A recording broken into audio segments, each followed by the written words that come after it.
multifamily investing.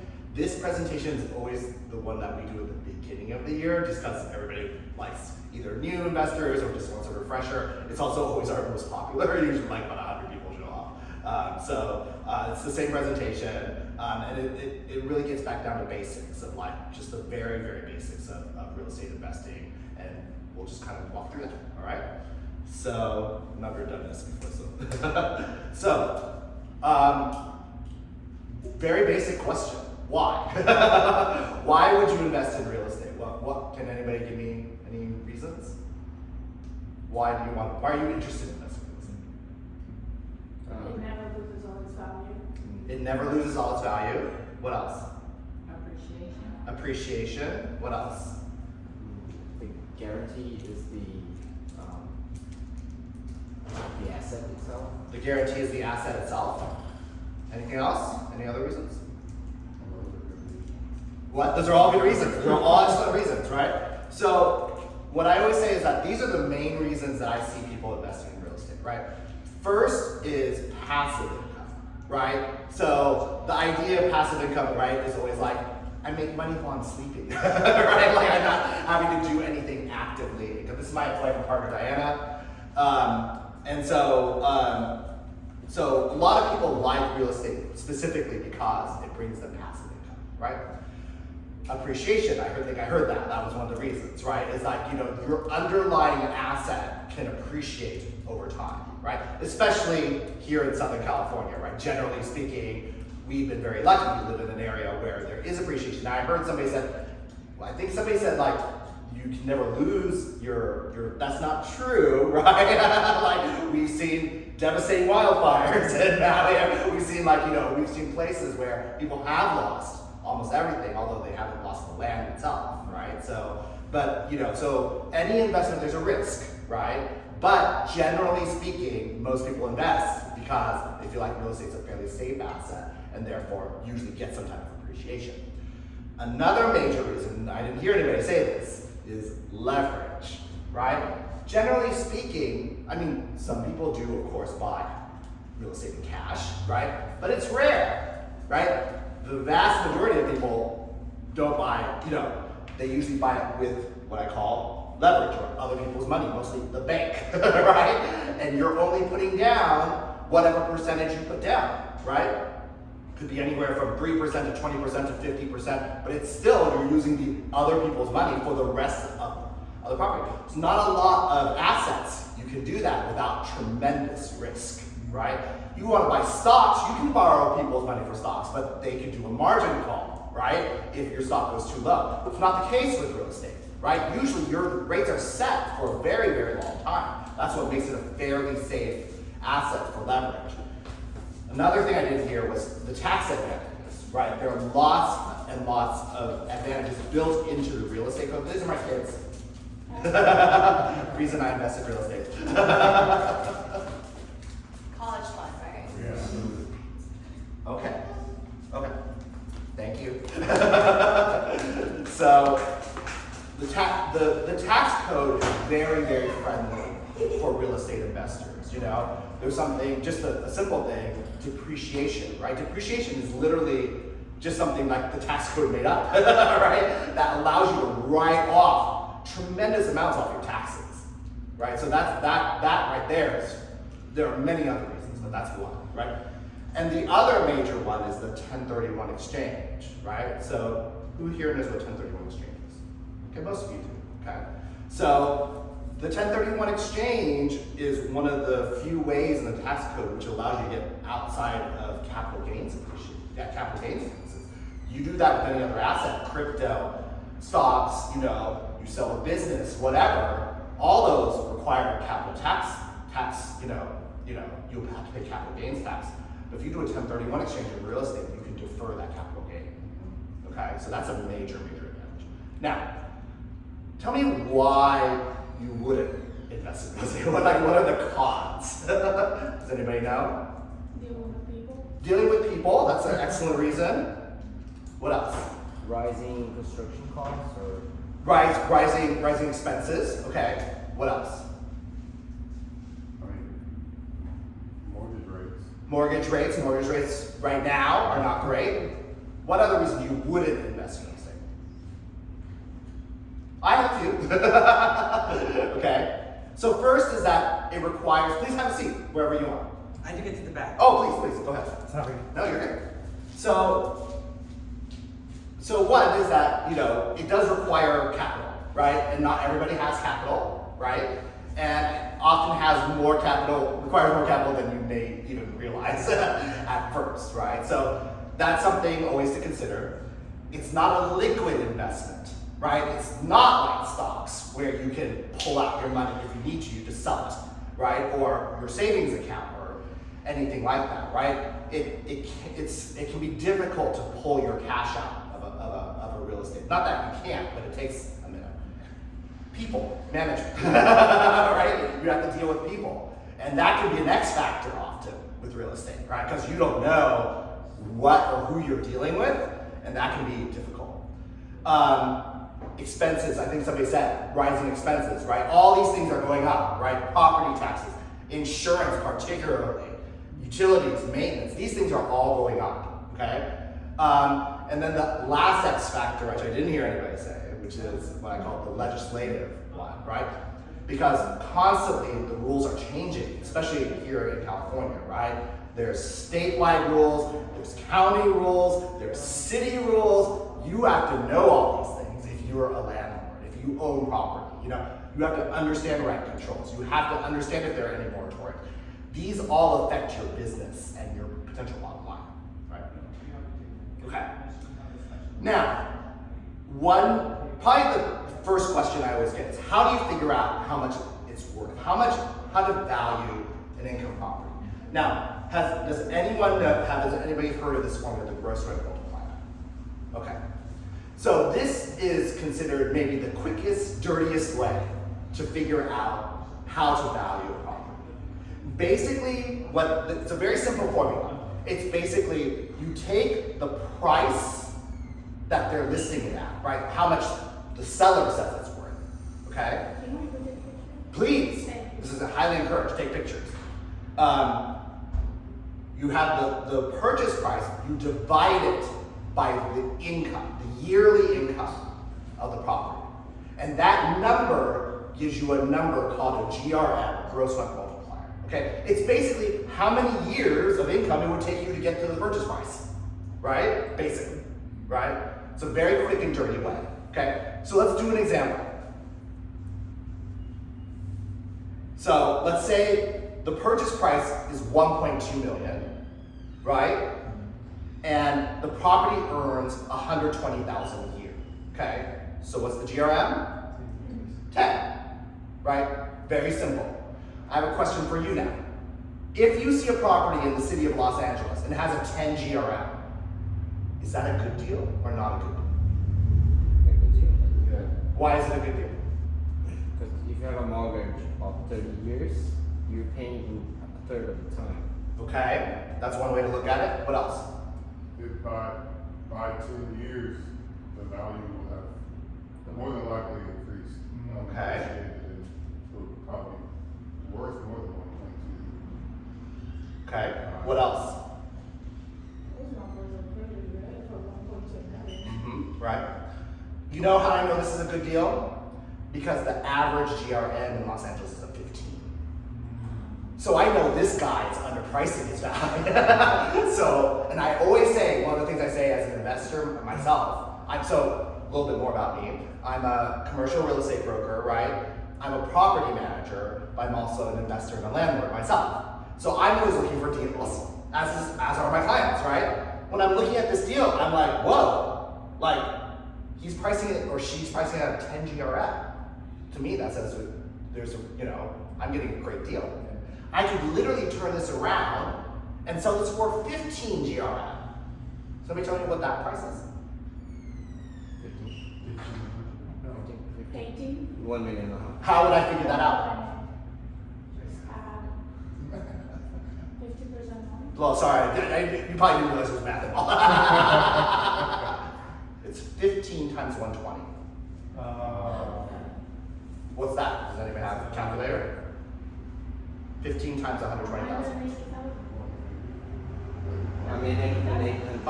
1 million and 800. 1.8 Yeah, million. 1.8. So he should have priced it at 1.8 million, not 1.2. So you just made 600,000. That's pretty good, right? If you see a deal like this. But the income, what's the income? The owner's income? Is that the So I call this the quick and dirty way because it's the gross rent multiplier. This is just your income, all your income that comes from the property. No expense. Okay, not expenses, which is what we get to next. Okay, now a little bit more sophisticated investors will take into account expenses, and they'll do something called a capitalization rate. Okay, that's what's next. Okay, a capitalization rate is your net operating income. Net meaning your income minus your expenses, right? Divided by their purchase price. Okay, so let's use that same example. Okay, using that same example, we're saying, let's say you had let's say you had an income of 120,000. That's what we said, right? Let's say your expenses are 50,000. Okay, what's your net operating income? 70,000, right? So 70,000, right, divided by the purchase price that they put up there, 1.2 million, right, is 5.83. That's the cap rate. I ask you again. If you see something with a 5.83 cap rate, say here in the city of West Hollywood, is this a good deal or not a good deal? It's an amazing deal. Why is it an amazing deal? You can barely get to 5 anywhere in LA. Okay, you can barely get to 5 anywhere now. What else? Why else is this or not a good deal? Because the average cap rate in West Hollywood is 3. Okay, so you need to know your area cap rates. You need to know what a cap rate is in different areas of the city or wherever you're investing. This could be around the country. This is obviously applies to anywhere in the country. Okay, in some places a 5.83 cap is not good. I come from the Midwest. We get 7, 8, 9 cap rates. That would be considered a bad cap rate where I come from. Okay, so everything depends on where you're at. Cap rates tend to be lower in areas that are better. So, using LA as an example, the further towards the beach, the lower the cap rate. 2%. Yeah, exactly. You see 2 caps in Santa Monica, right? You keep going, coming this way, getting closer eastward, going further east, then you start seeing your cap rates go up. Right? Yes, sir. So what does the cap rate mean to like financially? Or what's So the this is roughly kind of like a rate of return, right? It gives you a sense of like how much you could be earning, from your property. Okay? Yes. So how should I think about the cap rate? Like Yeah. If I put my money in Santa Monica, Right. versus if I put my money in Cleveland, Right. and I get a different cap rate. You are going to get a different How cap do I rate. know that? So there you have to take into account your risk factor, right? So in Santa Monica, yes, your cap rate's going to be maybe a 1.5, 2, Yeah. 2.5 if you're lucky. Yeah. Cleveland, you're going to be in 7, 8, or 9. So you're like, well, why wouldn't I always invest in Cleveland? Well, there's a reason, right? The reason is people don't want to live in Cleveland. People always want to live in Santa Monica, right? So it's a risk factor. You're taking more of a risk. Yes, you're possibly earning more because it's cheaper, right? So you're getting a better return. But you have to keep this in mind. So I had a client who went to Ohio and she saw this house on sale for $75,000. She's like, oh my God, it's so cheap. So cheap, I can buy cash. So she did, she bought 2. She bought 2. Guess what? She calls me 2 years later. She's like, I gotta get rid of these. I gotta get rid of these. I cannot rent them out. Nobody wants them. They're falling apart. I'm paying expenses, insurance, taxes, maintenance, etc. I'm dying. She sells them at a loss. She buys them for 75 each. She sells them for 50 each. Wow. Okay, is that going to happen to you in Santa Monica? Probably not. Probably not. Okay, that's the risk factor that you have to take into account. Okay, so whenever you're looking at these cap rates, keep that in mind. The higher the cap rate, the more risk. The lower the cap rate, the less risk. But the higher the cap rate, the better the return. You know? So you have to always keep that in mind. Okay? Now, And what state you invest? of course, wait, what state or even what area, just what area. Bottom line is what area. What area of the Yes, yes, absolutely. Now, something that's unique, well, somewhat unique to Los Angeles, because we do have rent control here, right? Is that, and this is something, as you're looking at commercial, this is, you're looking at multifamilies in particular, thank you, is actual rents versus pro forma rents. So, anybody know what a pro forma rent is? It's vacant, it's a future rent or the market rent. It would be market rent. So, for instance, you might have a one bedroom that's renting at $600. Well, we all know, anybody can get a one bedroom at $600 in market? No, right? Probably closer to 2,000, right? Like 1,800 minimum, 1,500, right? So that would be, but somebody might put in the pro forma rent. Make sure you ask, is it a pro forma rent? Are you actually getting that rent, actual rent?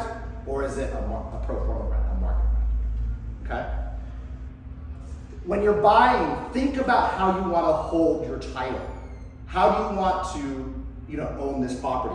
You want to own it by yourself, with your spouse, in a trust? Do you want to own it in partnership? Do we all want to buy something together? Do we want to buy as tenants in common? Meaning, yes, we're all partners, but we are each buying it, but I can sell my piece to somebody else. Okay? Joint tenants, if I buy something with you and I die, you usually do that only with family, right? LLC, you want to put it into a corporation, a lot of people do for protection, right? This is important. I got a call the other day for an investor, says she was an investor. She gives me 4 addresses. These are all massive multifamily properties. I looked them up. She's not on title on any of them. This happens a lot. People are trying to kind of scam, sell stuff. Make sure you check title before you buy or sell something, okay? Think about what type of property you're looking for, right? I often tell people when they start, they might want to start with something turnkey. What does turnkey mean? It's ready to go. You turn the key, boom, you're in, right? But there aren't a lot of properties like that, right, in Los Angeles. You get a lot of fixers. Some people buy for land value. Some people buy triple net property. Anybody know what triple net property is? It's a commercial building, like a Rite Aid or something, where the tenant pays for everything. And when I say everything, I mean taxes, I mean insurance, I mean maintenance, I mean everything. Like a Jack in the Box. I can name you a million commercial stores that are triple net properties. Do you want to buy, if you're going to buy multifamily, do you want to buy 1 to 4 units or 5 or more? Why is there a difference? Anybody know? Up to 4 is residential. 5 is commercial. 1 to 4 is residential financing. Financing. 5 or more is commercial financing. What does that mean? 1 to 4 units, you could get a 30-year fixed loan. 5 or more units, you can't. Okay? What's the normal for a 5 or 20 years? No, usually it's still 30-year amortization, but in terms of holding the interest rate, it could depend. 3 years, 5 years, 7 years, 10 years. Depends on what you negotiate with the bank, what the bank offers you. Okay. Yeah, I know I gotta wrap up. Okay. Some things to think about when you're purchasing multifamily. How do you want to purchase? Well, by cash, great if you can. Bank financing, private financing if the bank doesn't say yes, right? Syndication, meaning you raise the money from everybody. Those are all different ways, okay? What are your goals? What are you looking to do? Do you need cash flow? Real estate may not be the right investment for you until right? If you're looking for cash flow, right? Not in California. Appreciation, yes, right? Like we talked about, quick flip, long-term hold, or are you looking to 1031 exchange? These are all things you need to consider when you're looking at multifamily. And then finally, the people part, right? How do you want to handle the management of the property? Do you want to do it yourself? Do you want to hire a property manager? These are all things you have to consider because it's another expense, but sometimes it's worth the expense.